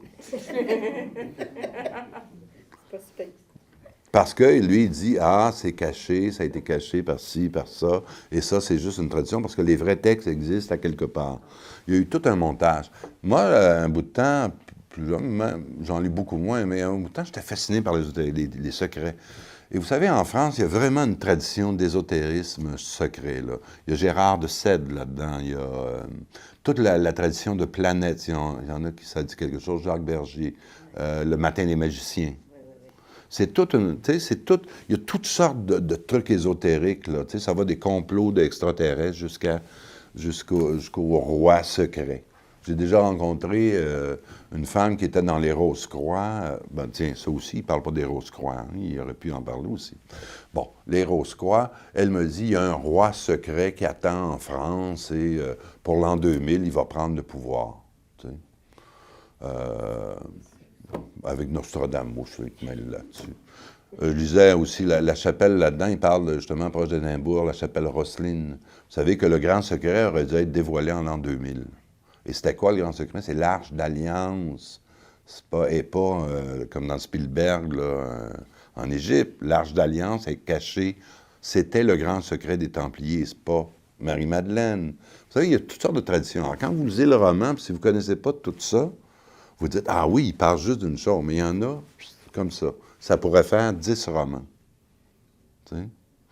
Un autre roman qu'on pourrait faire avec Jésus, vous savez qu'il y a un petit évangile qui n'est pas dans Nag Hammadi, mais qu'on a découvert en Égypte, où c'est Lazare qui est le petit ami et il l'embrasse sur la bouche. Donc, il pourrait avoir un bon roman, Jésus homosexuel, avec un complot caché contre les homosexuels. Ça pourrait se faire. Il y aurait des textes pour l'appuyer, entre guillemets, si vous voulez. Bon, alors, avec le truc, c'est Plantard, on l'a découvert, puis Plantard a déjà déclaré, parce que l'histoire que Marie-Madeleine serait la mère, enfin, des descendants mérovingiens, lui était contre. Mais des Américains ont repris ça, 3 Américains ont repris toute cette histoire-là, et ont fait un autre dossier sur lequel se base Brown. Brown, il ne lit pas en français, je crois. Il s'est basé sur tous les auteurs ésotériques américains et anglais, avec Roselyne, l'affaire de Roselyne. Ça, c'est l'histoire des Templiers. Vous savez que l'histoire des Templiers est étrange quand même. Les Templiers, c'est un ordre qui apparaît et ils ont 9 membres au début. Et durant 9 ans, ils vont rester seulement 9. Ils ont le droit, supposément, ils sont supposément pour protéger les chrétiens qui allaient à Jérusalem, donc en Terre Sainte, qui appartenait aux Arabes, hein, aux musulmans à l'époque, hein, les croisades. Donc, eux autres protégeaient, supposément, comme on dit, 9 pour protéger. Il y en avait des milliers qui s'y rendaient. Il n'y a pas beaucoup. Mais à un moment donné, il y a Bernard de Clairvaux, qui est un saint qui a fondé les... je ne sais pas quoi. Et il va voir le pape de l'époque, puis il dit, on va fonder un ordre, et c'est l'ordre de moines guerriers, les Templiers. Et c'est des moines guerriers, donc, qui apprenaient le maniement de l'épée, qui étaient prêtres, qu'il fallait qu'ils disent la messe, et qui allaient toujours 2 par 2. Leur signe, c'était 2 chevaliers, avec la fameuse croix sur le dos, la croix égale, d'ailleurs, qui n'ont pas la croix catholique, mais une croix égale, à branche égale. Et ils sont toujours 2, parce qu'on disait par pauvreté, puis il y en a qui ont dit par homosexualité. Là aussi, ils ont été accusés d'homosexualité à un moment donné. Et là, eux ont été à Jérusalem. C'est les premiers, et ils sont installés à l'endroit du temple de Jérusalem, auraient fait des recherches et auraient trouvé toutes sortes de secrets. Et là, comme je vous dis, Brown, il choisit le secret de Marie-Madeleine, mais il y en a d'autres qui disent non, c'est l'Arche d'Alliance. J'ai lu d'autres romans, c'est pas l'Arche d'Alliance, c'est le corps de Jésus, donc Jésus ne serait pas mort. Hein, il y a toutes sortes de variations sur le... Mais ils ont été quand même assez étranges et brusquement, ils deviennent très, très riches parce qu'ils deviennent... N'oubliez pas qu'à l'époque, les banques, on est en l'an 1200, à peu près 1100. Les banquiers sont les Juifs. Seuls les banquiers faisaient et ne prêtaient pas intérêt aux Juifs, mais prêtaient intérêt en dehors. Alors, il n'y avait personne d'autre qui était si riche qu'eux autres. Les Templiers sont les premiers banquiers, si vous voulez, non-juifs. Ils commencent à prêter à intérêt. Et là, ils vont devenir d'une richesse immense. Vers 1300 à peu près, il y a un pape qui commence à s'apercevoir que c'est un ordre qui était supposé être en Terre Sainte, mais qui avait des institutions, des banques, si vous voulez. Leur couvent, quand tu voulais de l'argent, tu allais à leur monastère, si tu veux. Donc, il y en avait partout en Europe. Il était extrêmement puissant avec l'argent. Alors, il y a un pape et un roi, Philippe le Bel, qui dit, on a besoin d'argent. Philippe le Bel, il dépensait. Et comme leur gros était en France, leur gros monastère, on dit, il s'est allié avec le pape, non, innocent quelque chose, mais je ne suis pas sûr. Là. En tout cas, il y a eu une alliance et on a arrêté tous les Templiers pour trouver leur richesse qu'on n'a jamais trouvée. Alors, si vous cherchez le trésor des Templiers, vous pouvez encore chercher, il y a encore des gens qui cherchent le trésor des Templiers. Jacques de Molay, qui était le maître des Templiers à cette époque-là, a été brûlé vif. On a torturé des Templiers pour leur faire avouer qu'ils adoraient le démon, ou un dieu qu'ils appelaient Baphomet, qui est une idole à tête de bouc, puis on dit que c'était le démon, que pour être les vrais Templiers, l'ordre secret des Templiers, ils marchaient sur une croix, donc ils reniaient, parce qu'ils auraient appris que Jésus ne serait pas ressuscité, donc Jésus n'était pas un vrai Dieu. Et ainsi de suite. Il y aurait eu un savoir secret des Templiers. Mais en dehors de ça, il existe encore, vous pouvez les lire, les histoires des Templiers, vous pouvez lire leur rituel de la messe. C'est très long. Il y avait des messes qui duraient 3 heures, mais à l'époque, c'était comme ça. Mais c'est très beau. Ils sont des croyants. Ils sont des... Mais Jacques de Molay, sur le bûcher, a maudit Philippe le Bel et le pape. Il a dit, vous allez mourir dans l'année. Ils sont morts dans l'année. Et toute la descendance de Philippe le Bel aussi. Les derniers Templiers, ils sont réfugiés en Écosse, au Portugal. Et au Portugal, ils sont restés longtemps. Il y a encore des... Si vous voulez visiter une forteresse de Templiers, il y en a une à Lisbonne, qui a un labyrinthe que personne n'a réussi à franchir, qui est tellement compliqué, puis ils ont peur que les gens se perdent. C'est vraiment... J'ai vu des photos et un livre là-dessus, puis j'ai connu un Portugais qui dit, quand tu veux perdre quelqu'un, tu l'emmènes là. Et ils pensent d'ailleurs que le trésor est peut-être là, mais ils ne savent pas. Donc, il y a un trésor, mais le trésor, si vous voulez, spirituel, ça aurait été ça, des écrits qui prouvaient que Marie-Madeleine aurait été l'épouse de Jésus, et des écrits qui prouveraient justement la descendance des rois mérovingiens. Comme j'ai dit, l'affaire du prieur et que, donc, cet ordre secret-là, vous voyez, ce qu'on a dit à travers l'Inquisition, ceux qui ont torturé les Templiers, ce serait un ordre un peu de démoniaque, de messe noire, et ainsi de suite, alors que le prieur de Sion, ce serait un ordre de la grande déesse. Donc, c'est très différent. Et à ce moment-là, qui aurait continué, donc, à travers des maîtres, dont Léonard de Vinci. Alors, Léonard de Vinci embarque là, il le commence là, c'est au Louvre, je ne sais pas s'il y en a qui ont la chance d'aller au Louvre, et d'aller voir la Joconde, puis d'aller voir l'étoile de Léonard de Vinci, c'est magnifique. Moi, le Jean-Baptiste en particulier, est extraordinaire. La Joconde, c'est tellement connu que quand tu la vois pour le vrai, je me souviens pas de troupeau, je suis méchant en disant ça, mais de groupes de touristes japonais qui partent, tu sais, tu visites, c'est un énorme couloir ou as, où tu as des peintures de la côte en a, là, c'est incroyable le Louvre. Et là, tu t'en vas là-dedans. Puis là, je me souviens, moi, j'étais en train de regarder, je crois, le Jean-Baptiste. Puis là, d'un coup, tu vois du fond, là, un groupe qui arrive quasiment courant. Puis là, il y avait une femme, la guide des Japonais, avait un genre de petit fouette avec des cloches puis des petits drapeaux. Puis là, tu entends des lignes de langue. Puis là, tu les vois passer. Ils ne regardent rien, hein? Ils regardent ni d'un bord ni de l'autre. Ils s'en vont voir la Joconde. Tu sais? Ils ont payé, eux autres, ils sont venus du Japon pour voir la Joconde. Puis là, c'est ça. Là, je m'avance, là, il y avait une gang de Japonais. Puis là, tu entendais tout le temps le guiling. Puis là, ils ont... Puis là, ça part. Puis là, les flashs, puis ils n'ont pas le droit de prendre des flashs. Les guides, là, ils sont là. Ah, no comprendre, no comprendre, no comprendre. C'est fou, bref. Mais c'est ça. Est-ce que, quand vous regardez, je me souviens de la Joconde, c'est son fameux sourire. Vous savez que c'est probablement un autoportrait. Hein? Ce qu'on sait maintenant, c'est probablement un autoportrait. Et c'est vrai que Léonard de Vinci est étrange. C'est un gaucher pur qui écrivait de gauche à droite. Alors, quand il écrivait, c'était plus facile, lui, d'écrire de gauche à droite. Alors, pour se lire, il fallait qu'il regarde un miroir. Et c'est vrai, j'ai vu des carnets, moi, de Léonard de Vinci. Il y a une exposition, à un moment donné, à Montréal, ça remonte loin, par exemple. Toutes les inventions, hein, c'est vraiment le génie. C'est un génie, je veux dire, il a prévu le char d'assaut, les sous-marins, le parachute, les avions, l'hélicoptère, mettez-en. Ce qu'il y a cependant, quand on dit que c'est un maître, encore une fois, il faut toujours dire, si le prieur de Sion aurait existé, si c'était un autre, on le sait qu'il était homosexuel, sinon même non asexué. Il a fait un dessin d'une union charnelle homme-femme, puis il dit, si c'était seulement ça l'espèce humaine, c'est une monstruosité.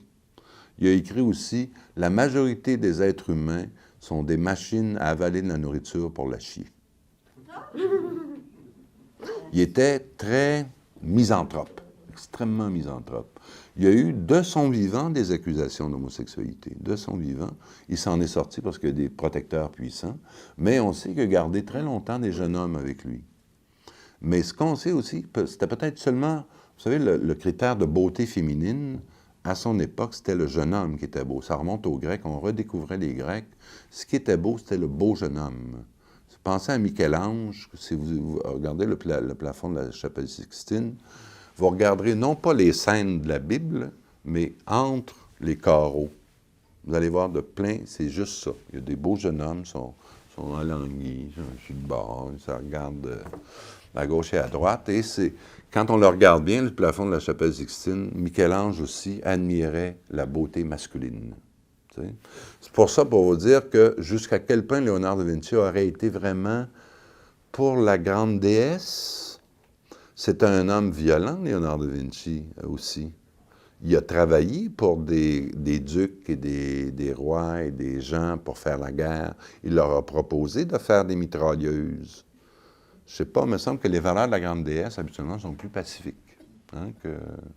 Donc, c'est quand même un être tellement étrange. Vous le savez bien aussi, ici, je l'ai en couverture, vous avez peut-être dit, le fameux « La dernière scène », il l'interprète comme quoi, vous savez que ce personnage-là, ici, là, à votre gauche, c'est Marie-Madeleine. Alors qu'on a toujours dit que c'était Jean, l'apôtre Jean, qui était le disciple préféré de Jésus, qui a entraîné beaucoup de rumeurs aussi. Parce qu'il était toujours représenté comme un jeune homme à moitié féminin. Jean, c'était le plus doux, le plus spiritualisé, supposément, des apôtres. Et là, vous voyez, il y a un V entre, mais si vous regardez les deux corps, donc ça fait un M, donc Marie-Madeleine. Le V, c'est le vase, c'est le Graal. Et là, on tombe dans l'autre légende qui est embarquée, où on identifie le Graal avec Marie-Madeleine. Le Graal, ça a toujours été la coupe de la dernière scène. La coupe où aussi Joseph d'Arimathie, lorsque Jésus est en croix, va recueillir le sang de Jésus. Il y a un soldat longin qui plante une lance sous le cœur de Jésus pour savoir s'il est vraiment mort. Il y a un liquide qui en sort. Il tend une coupe, puis il recueille ça. C'est devenu le Graal. Le Graal, donc, a toujours été, chez les chrétiens, une coupe sacrée qui aurait donc été donnée à des gens en secret. Et là, vous avez toutes les légendes du Graal, les écrits sur le Graal en 1200, 1300, 1400. Il y a une voix aussi à côté de cette voix-là qui est une voix celte, allemande, qui dit le Graal, c'est pas la coupe, c'est pas une coupe, c'est une pierre précieuse, une pierre verte, une émeraude. Donc, on n'a pas du tout de vase, là. Et quand on regarde dans des légendes et des contes anciens celtes, apparaît souvent, on appelle ça des vases de transformation. C'est un plat, un graval. On mettait, quand on servait à table, ce plat-là, dans les légendes, c'est magique, apparaissait de la nourriture. Tout seul. Aux élus, seulement aux gens croyants. Bon. Donc, il y a plusieurs, là aussi. J'ai déjà fait une conférence, j'en ai fait des conférences sur le Graal. Il y a toutes sortes de légendes qui se croisent. Dès qu'on s'en va dans le temps, vous avez 1000 ans, 1500 ans, vous en avez des légendes qui viennent de différentes cultures, de différents pays, de différentes religions. Et ce qu'il y a avec Brown, c'est qu'il en prend certaines, il prend un petit fait puis un autre petit fait. Ce qui est passionnant quand on le lit, quand on aime ça, c'est qu'il mêle avec ça des anagrammes aussi. Donc, il y a tous ces mystères-là. Il va chercher le mystère de Marie-Madeleine. Il va chercher des mystères de mots à l'envers, à l'endroit. Hein? C'est comme des mots cachés, puis des mots à l'envers, puis des mots en latin aussi qui sont, bon, ou en français, ainsi de suite. Donc, on avance dans le roman dramatiquement, parce que n'oubliez pas, je ne vous ai pas encore parlé de l'Opus Dei. Alors, on avance dramatiquement, et à chaque fois, il y a une petite énigme. Puis là, il explique l'énigme. Alors, on est content, hein, c'est comme si on l'avait compris. Un autre, un autre, un autre, un autre. Et là, peu à peu, donc, avec cette dramatisation-là, c'est un bon roman, ça se lit bien. Mais, vous voyez, dans le roman aussi, il met l'ordre qui s'oppose à l'ordre dit du prieur de Sion, c'est l'Opus Dei, qui existe pour le vrai. Ça existe pour le vrai. Ça a été fondé par un Espagnol au 19e siècle. Et l'Opus Dei, c'est la branche la plus à droite de l'Église. Et ce qui est fascinant, c'est que le patron de ça, qui s'appelle Echeverra, ou je ne me souviens plus de son nom, a été canonisé il y a à peine 2 ans. Ça n'a même pas pris 25 ans avant qu'il soit canonisé. Mais vous savez que dans cet ordre-là, leurs élites, qui existent pour le vrai, ce que je vous dis là, c'est vrai, c'est attesté, et eux autres le disent aussi, leurs élites disent c'est par la souffrance qu'on est sauvé. Donc, ils portent des cilices. Hein? Des cilices, c'est, par exemple, un fil de fer barbelé autour du corps. Il faut que ça saigne. Quand tu souffres, tu rejettes la chair, puis tu es plus proche du bon Dieu. Juste une autre anecdote. On sent encore aujourd'hui. Oui, oui, oui. Dans l'Opus Dei. Dans l'Opus Dei, oui.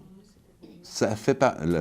Juste pour vous le dire, j'ai un témoignage direct. Il y a à peu près 15 ans, j'ai eu une jeune Espagnole qui est venue en thérapie. Elle arrivait d'Espagne depuis 2 ou 3 ans.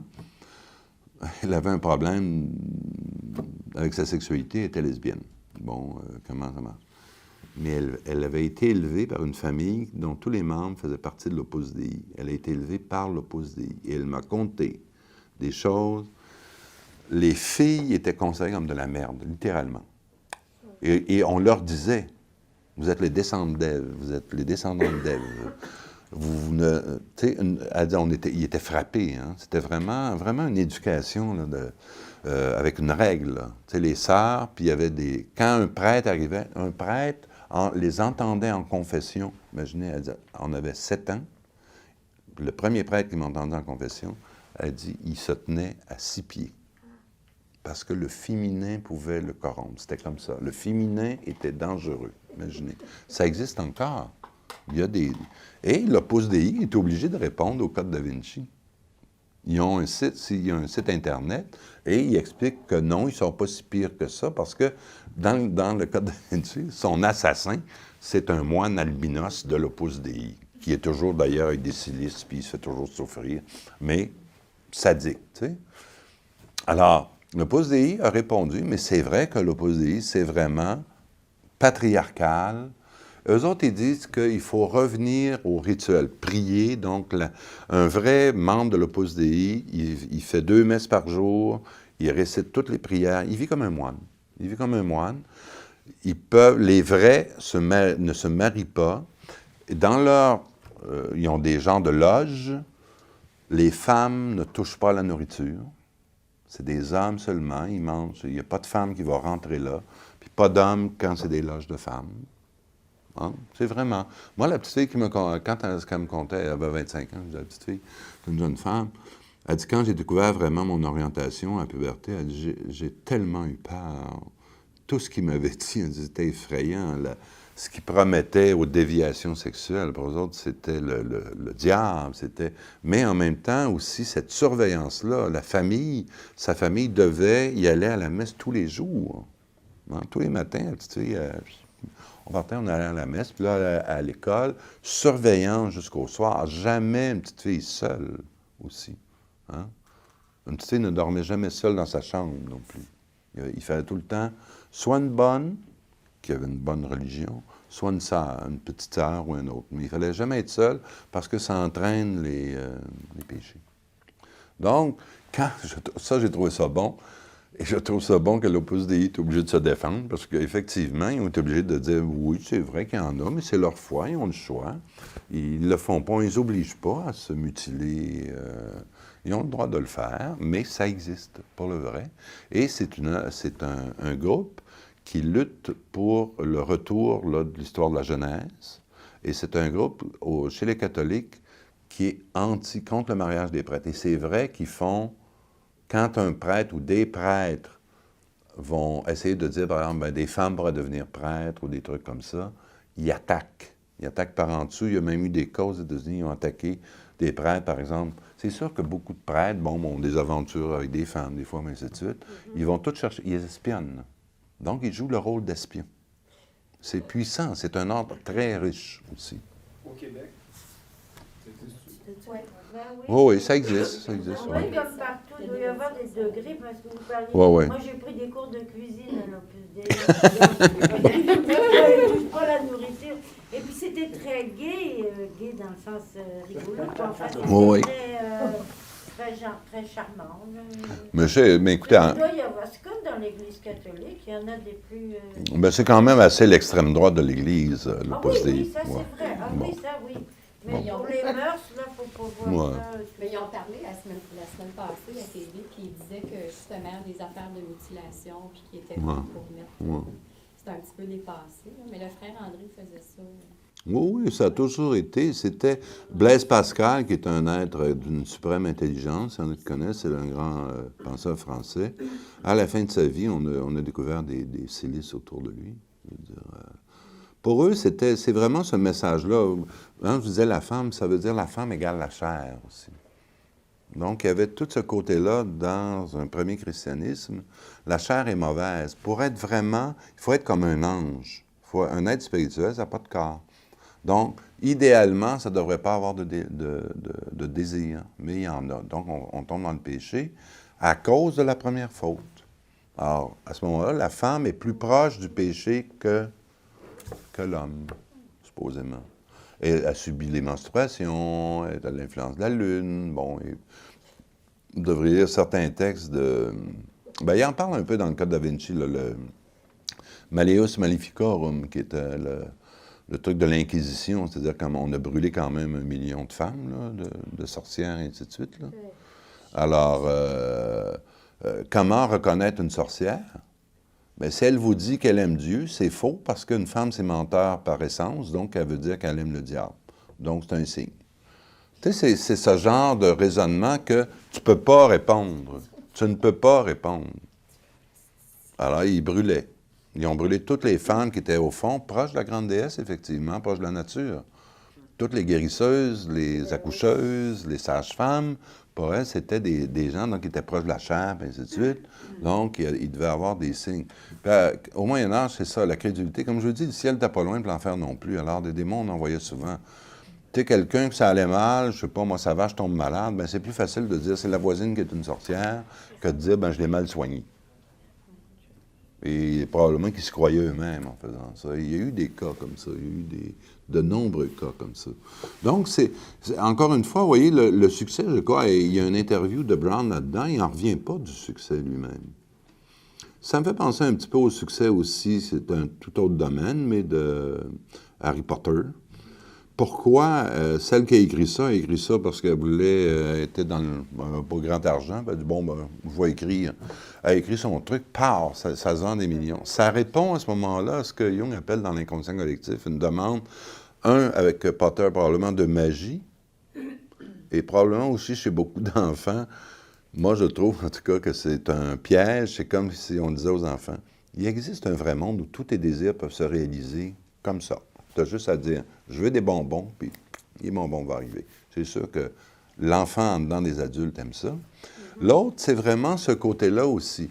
On a besoin c'est un peu un besoin de faits concrets, parce que si vous voulez, je vous dis ça comme ça, si vraiment vous tenez à voir comment le féminin se développe vraiment dans la société, pas juste les féminins, mais toute la psychologie de Jung est basée là-dessus. Jung ne disait pas que la femme est l'avenir de l'homme, mais la femme aujourd'hui, le féminin, a toujours été caché et relié à la matière. C'est pour ça que je vous parlais d'alchimie au début. L'alchimie, c'est la transformation de la matière, donc mater, la mer. Tu sais, les théologiens, c'était Dieu, l'esprit en haut. On se détache de la matière. Il y a eu des alchimistes qui ont dit on se penche dans la matière, puis il y a eu des femmes alchimistes aussi. Donc, Jung montre qu'il y a tout eu un travail de méditation, d'imagination, sur à la fois les rêves, à la fois la matière, qui essaie de ramener la grande déesse. Et je peux vous dire, pour avoir travaillé en psychothérapie, que j'ai vu beaucoup de femmes arriver avec des rêves, à leur grand étonnement et au mien, où la grande déesse apparaît. Il n'y a pas de culte de la grande déesse. Pourtant, une femme, par exemple, dans un rêve, va rêver, qui commence à prendre, disons, qui commence à s'affirmer vraiment dans sa vie, et pas juste dépendre du regard des hommes.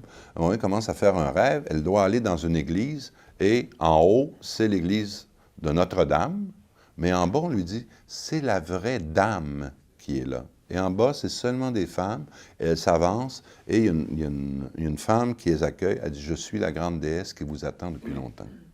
Une autre femme qui développait on appelle ça son individuation, de devenir soi-même, à un moment donné, va rêver qu'elle va en arrière d'une grande maison. Et elle se demandait, elle avait eu une mère marâtre et son père était parti. En tout cas, pour elle, la vie, c'était noir longtemps. Mais elle commençait à avoir une lumière à travers, dont la symbolique des rêves. Et à un moment donné, elle s'en va et elle arrive devant un jardin de fleurs de cristal immense. Et il y a une femme qui est installée proche d'un bosquet, si vous voulez, puis une très, très belle fleur de cristal qui est là. Puis elle dit, c'est quoi ça? Ben, elle dit, moi, elle dit, toutes les fleurs que tu vois, c'est tous les destins des hommes. C'est moi qui les fais croître. Puis regarde la tienne, ça fait longtemps que je m'en occupe. Puis elle dit, qui tu es? Elle dit, je suis ta mère, ta vraie mère. Et l'autre, elle s'est réveillée. Ah, j'ai une vraie mère à un niveau spirituel, si vous voulez. Et ça, je peux vous dire que des rêves comme ça, il n'y en a pas eu des centaines, mais ça veut dire que, si vous voulez, l'archétype de la grande déesse est jamais mort, que le patriarcat a voulu l'abolir, mais ainsi de suite, mais il revient. Il revient chez des hommes et des femmes, chez des hommes aussi, à quelque part. Parce que les valeurs de la grande déesse, c'est des valeurs de patience, N'oubliez pas que la grande déesse n'est pas juste bonne, hein? C'est la destructrice aussi. On doit voir les deux. Oui, c'est toujours les deux. En tout cas, quand on touche aux archétypes, si vous touchez au rêve un jour.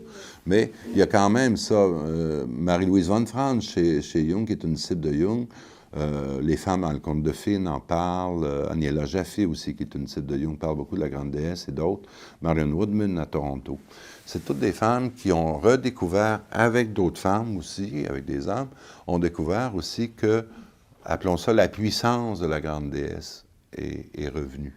Semble vouloir revenir, avec Gaïa, par exemple. Hein, le principe de Gaïa, la Terre, comme tel. Donc, ça revient. Et c'est habituellement, ce qui est maternel bon, entre guillemets, c'est la patience, s'occuper, taking care, et ainsi de suite. Hein, la créativité féminine, c'est de la gestation, ça prend du temps. Hein, ça prend 9 mois pour avoir un petit. Bon.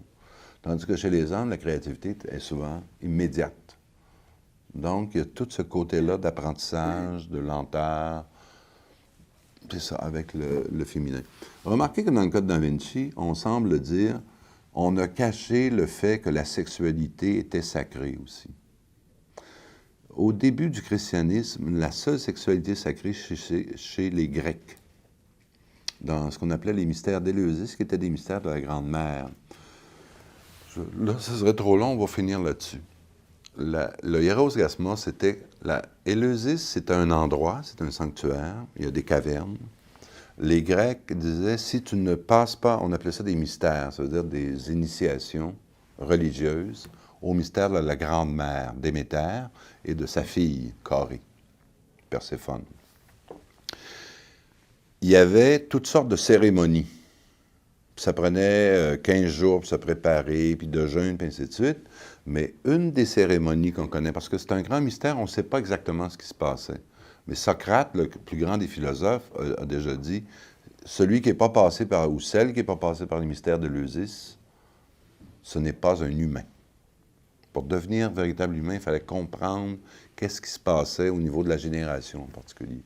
Mais c'est juste pour vous dire qu'à un moment donné, le 4e ou 5e jour, il y avait l'union d'un représentant de la grande déesse et du dieu, de Zeus et de la grande déesse de Déméter. C'était un prêtre, une grande prêtresse, donc, qui s'unissait devant les gens. C'est ce que semble dire l'union sacrée qu'on a dans le Code Da Vinci.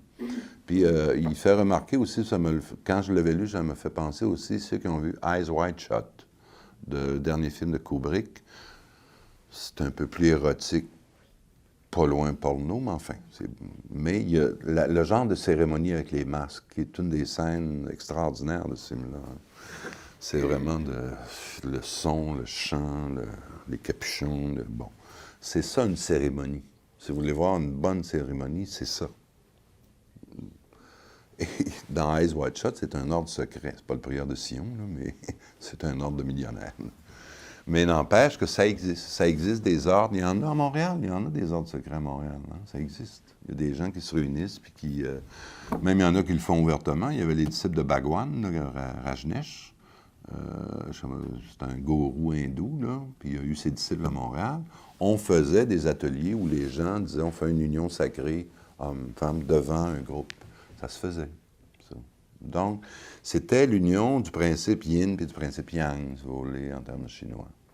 Alors, jusqu'à quel point il y aurait eu ça chez les Juifs, dès le début, entre Marie-Madeleine et Jésus, ça n'a aucun sens. Ça n'a presque aucun sens. Peut-être chez les Grecs, peut-être aussi, je vous parlais de Marie-Madeleine, on sait que les Grecs ont envahi l'État hébreu de l'époque. Il y a eu une culture grecque, donc une culture qui venait de Grèce. Est-ce que Marie-Madeleine aurait été, non pas une juive, mais une grecque, une prêtresse sacrée, parce que les temples de Vénus ou d'Aphrodite, si vous voulez, avaient des prostituées sacrées. Alors, est-ce que c'est une prostituée sacrée qui aurait eu à cette époque-là, donc à l'époque de Jésus, qui serait venue voir Jésus? Donc là, on retournerait à tout ce côté-là de hiérogamie. Je ne sais pas trop. Mais si vous y pensez bien, que si Jésus est ce mythe-là d'un être, fils de Dieu, un fils, donc oui, c'est patriarcal, mais qui s'incarne, ça n'a presque aucun sens. C'est-à-dire que si vous mettez Marie-Madeleine, s'il fait l'amour, s'il y a des petits, c'est plus un Dieu.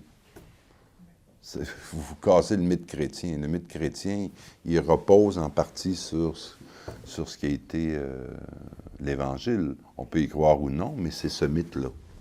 Donc, de dire, historiquement, ben non, il était pas, il a couché avec des femmes, ben non, Marie-Madeleine a eu des petits.